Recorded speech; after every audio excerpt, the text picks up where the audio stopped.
Здравствуйте! Хочу показать такое концентрированное средство для мытья посуды от Faberlic «Лимон и мята».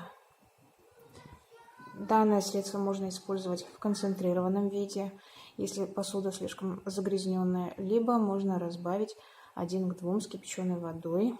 Я как раз таки пользуюсь. Можно использовать для мытья детской посуды, сосок, бутылочек.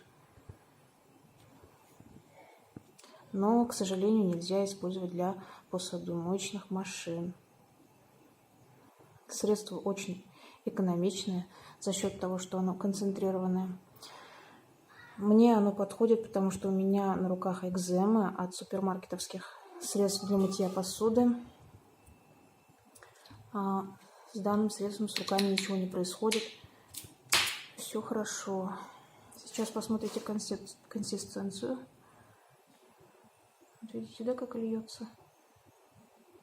Очень концентрированная, экономичная, не вызывает аллергию, бережно относится к коже рук.